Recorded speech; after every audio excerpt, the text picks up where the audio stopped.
all other laws. All of those, they need to be in conformity with the basic statute. So the basic statute has been incorporated or issued by Royal Decree 6 by 2021. And the process of issuing basic statute, as you've seen, it's through a royal decree. So a royal decree needs to be issued by His Majesty, and then that's the process on how basic statute is created. So this was issued in 2021, as we previously stated. The relevant laws that we are going to cover in our presentation today, they are issued through a royal decree as well. The process of incorporating or issuing a royal decree, it's done either the point is raised through the relevant authority, and then it will be deliberated or discussed by Oman Council, Council of Ministers as well. They are involved in this process. It will be raised to His Majesty. The Majesty will approve the royal decree or the law, and based off it, the law will be issued. Obviously, he can have some comments on it. He will send it back to the council. The council will have their input, and then it's sent back to His Majesty. The third point, and as you've seen, basic statute and the laws, they are both issued through a royal decree. And the only way to revoke these two is basically in the same manner that they were created in. So if it was created by a royal decree, the only way to revoke it or amend it is through a royal decree as well. The third of which is basically executive regulations. And as you will see in most laws now, they will have an executive regulation relating to the law itself. The good practice about executive regulations basically is it is easy to amend. So the law, in principle, it will be more general, it will cover bigger, or it will be more broad in its content. And after that, a number of these points, they will be issued through a regulation. Why is that? A regulation is issued by the authority's head. So the process to make any changes, and as you've seen, especially in this field, the process to make the change, it will be in the same manner. So the minister or the head of that authority will be the person who will basically make such changes. Obviously, there are other sources of law that we can rely and depend on, but as I said, we are just touching surface in here. No deep web, no dark web, just the surface. So we move further with regards to cyber security and data protection. The legal arena or the framework here in Oman, it is basically covered by two laws. So we are going to cover some parts of these laws in brief. We'll try to summarize it as much as possible. And then obviously if you have any questions or queries, I'll be more than happy to take those queries. So in this field, we are having cyber crime law, which was issued by Royal Decree 12/2011, and personal data protection law issued by Royal Decree 6/22. And personal data protection law will start or will commence first with that. As you will see, it is just recently started. And we'll talk about the relevant authorities, and we'll talk from the prospect of the owner of these personal data. So something to consider about the laws. Obviously, laws are set by humans. So it will make common sense. Humans will be stating or having things that will make common sense and for them to apply and adapt in the future. So the relevant authorities, we spoke about the laws, the relevant authorities relating to this matter, the first of which is Ministry of Transport, Communications and Information Technology. Second of which has been presented earlier by my colleague Mazen al-Shaqsi, is a Cyber Defense Center established by Royal Decree 64/2020.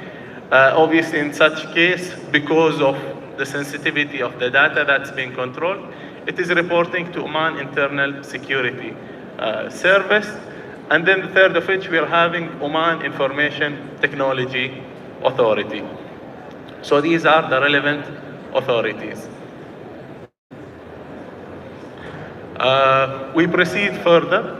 The key perspective to consider when we read the law, as we stated earlier, it was recently, or it came to effect just recently this year. So we are still awaiting the executive regulations relating to this royal decree. Prior to this law, and because there are some parts of it that are relating to electronic transactions law, so there are some parts of it that are targeting both these set of laws.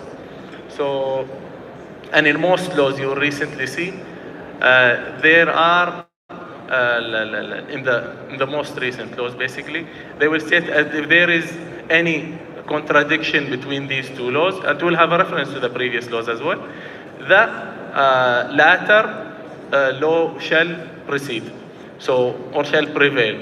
So in such case, if there is any contradiction between the current laws and the previous laws, the new laws shall apply.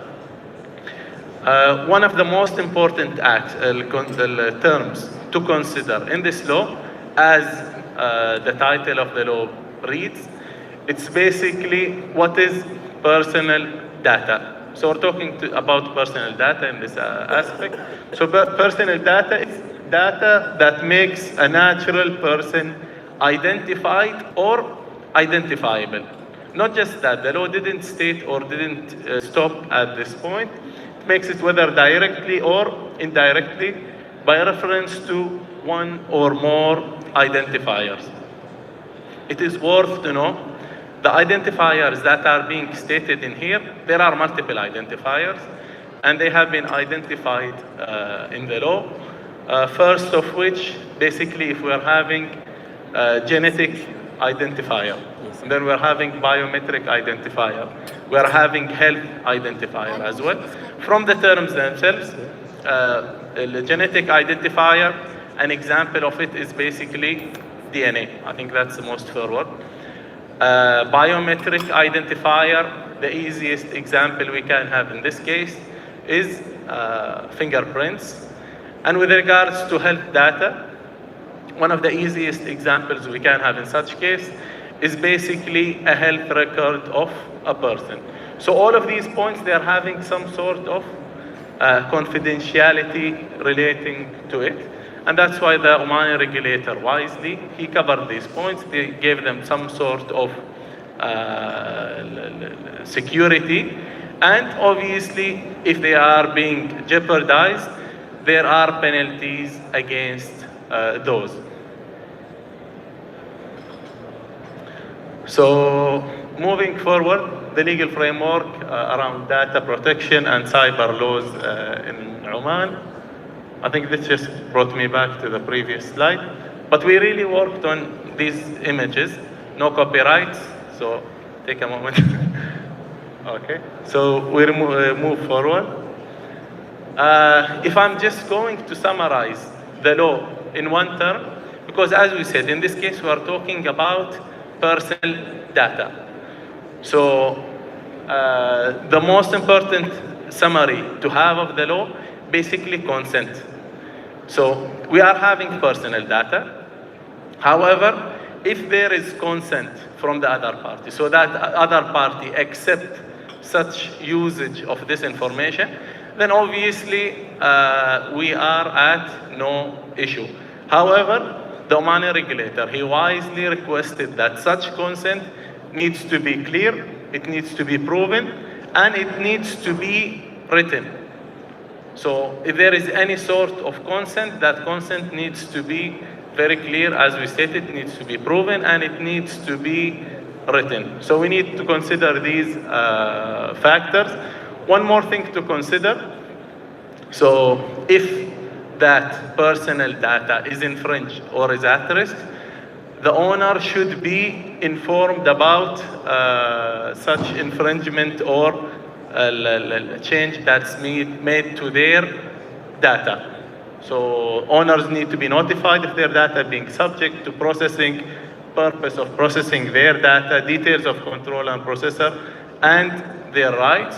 We are going to tap these rights further as we speak, but we're just giving a brief summary. And as I told you, the laws that we are covering today, they are very extensive. So unfortunately, because of the time limits, we can't cover all of them, but we are as much as possible trying to cover whatever we can today. So note to take in consideration is basically one of the things we are, I think all of us, we are suffering from is advertising and marketing. So we receive these messages quite often. So in such case as well, we need to provide, in principle, our approval or our consent to such material. We're going to talk about some of the rights of the owner. So these rights, as I told you, the law, it's made by humans. It's meant to make sense. And as much as possible, because even if you consider law, it sets limits. So as much as possible, we are trying to have these limits, but we need to have or provide freedom to the parties. You need to provide them some sort of freedom. So that's why in the laws itself, it's not very extensive, it's not very detailed. And if there is anything further, then obviously it will be raised in the executive regulations. So we refer to some of the rights provided. We said the main point when considering data is basically consent. So as an owner, the owner has the right to provide consent and revoke consent. Obviously, providing consent, it's a process that starts before creating that relationship with the other party, with the processor. And revoking consent, it comes at a later stage.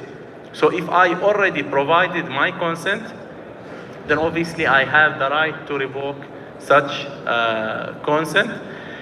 If that consent was already granted, then I have the right to amend, update, or block personal data. These are rights that are given to the owner of such data, just to ensure and make sure that his data is protected. We are having different controllers when we're talking about personal data.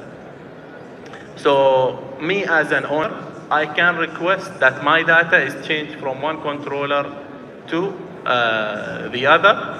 One of the things we can have is basically request erasure of their personal data. As we see in here, it has limited rights. That is basically in case or unless it was required for documentation or national documentation purposes. So if it was used for that purpose, then it's fine.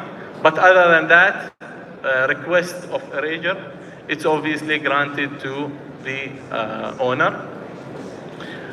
Considering that we are talking about data, possibility of having a breach or violation on such data, it's possible. So if there was any breach, the owner himself, he might not be informed about such breach, but he will need to be notified by such breach by the controller. So even if one of the things we see, for example, with relation to top tech companies, sometimes their systems is hacked. So if there is any sort of or type of hack or change in these data, the owners shall be notified. Not just that, the law further provided the right to complain to the ministry. So if there was anything that was not stated in these points previously covered, the owner himself, he can complain with the ministry. One point to consider, as we stated earlier, so we're having the law, process of issuing the law, obviously it's much harder compared to process of issuing regulations. So we are still awaiting the regulations on this law. And we are expecting the regulation, obviously, it will cover these cases in further detail. Plus, it can have further rights or limitations on the controller.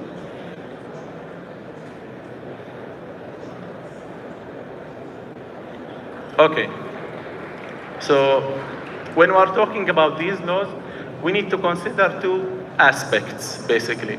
We need to consider the personal data of the individual, and at the same time, we're talking about a bigger data, which is basically the state or country. So there are some parts of the law that are not covered, which is basically to protect the bigger interest in such case. So when does the law not cover? In case of protection of national security or public interest. So if such data is infringing or risking national interest or security, then obviously in that case it will have some sort of limitations. Same happens if it's in relation to economic interests of the state. Plus at the end of it, we'll come to some points that you will come to understand and know better. In some cases, we are having public officials. Those public officials, because of their position or designation, they are having some obligations in their work. Those obligations request them to have some access to these data. So in that case, public officials will have liberty.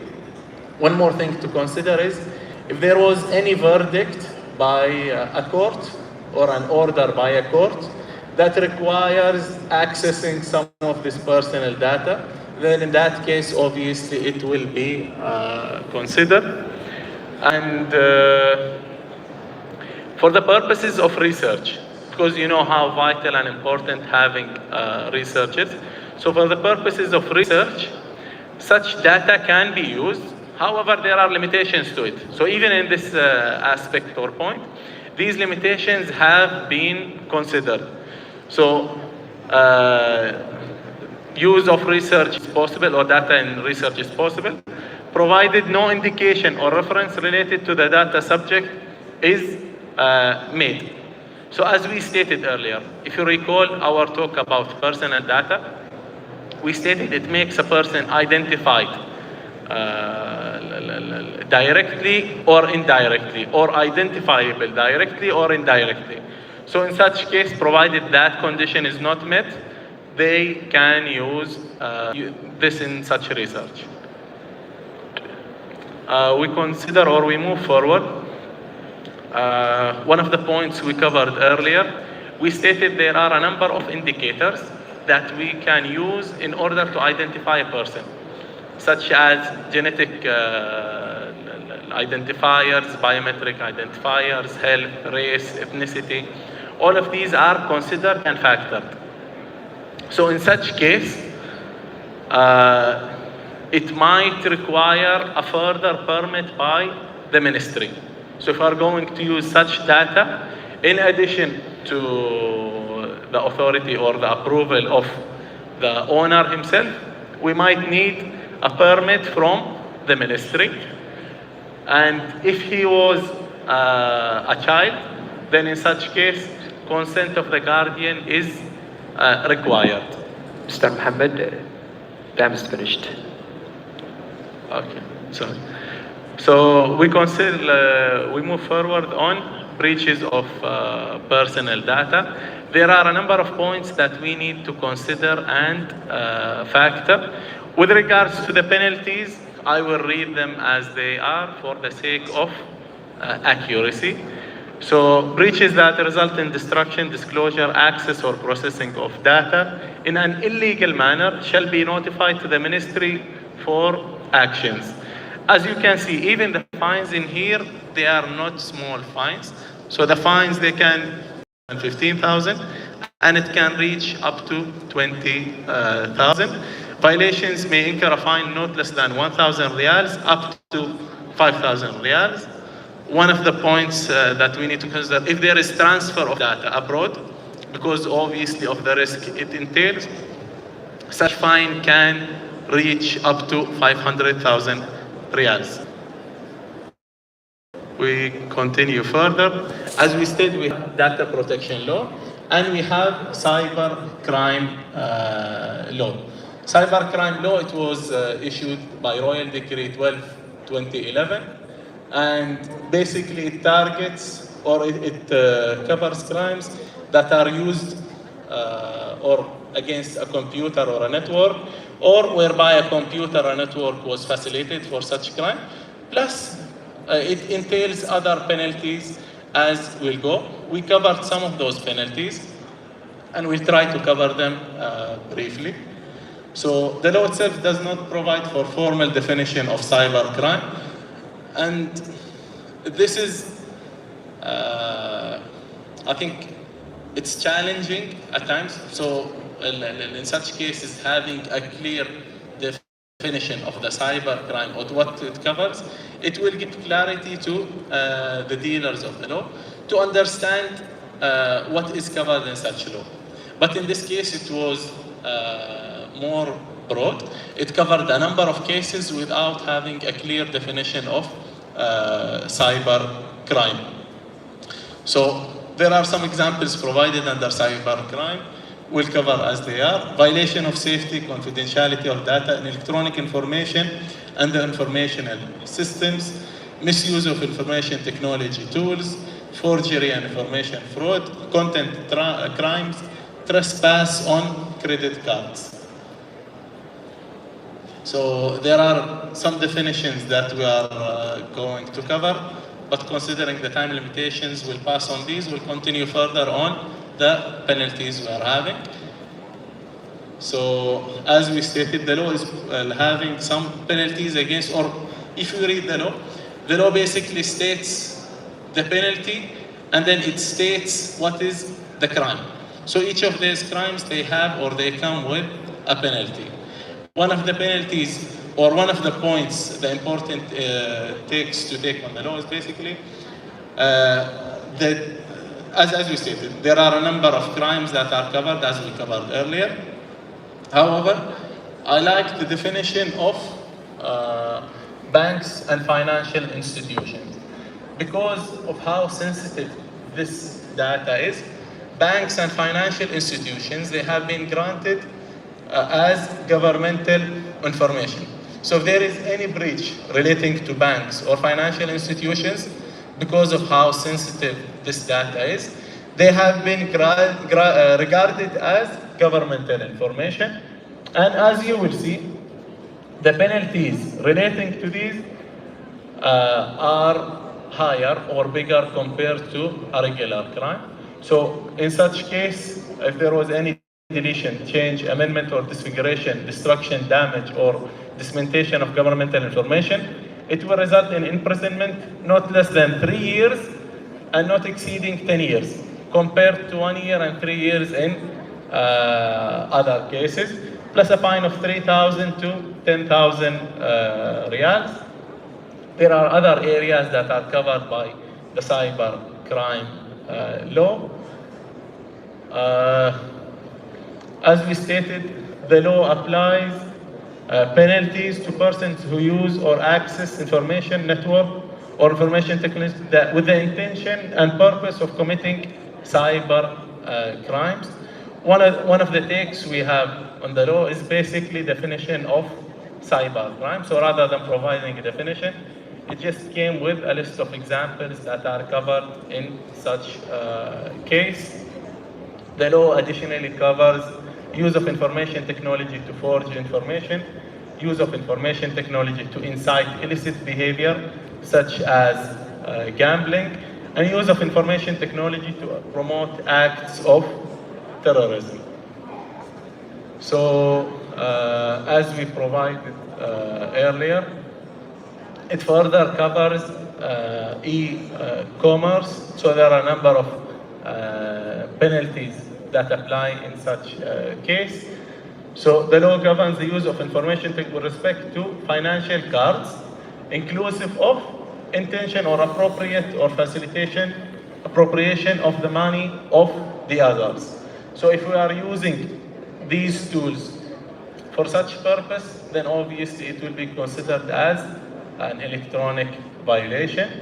And in addition to it is forgery of financial cards. Obviously the focus on these is because of their sensitivity and need in such laws. I thank you all for listening today. I'm happy to be around you all. If you have any further questions, I'll be just here somewhere. Thank you very much. Thank you, Mr. Muhammad.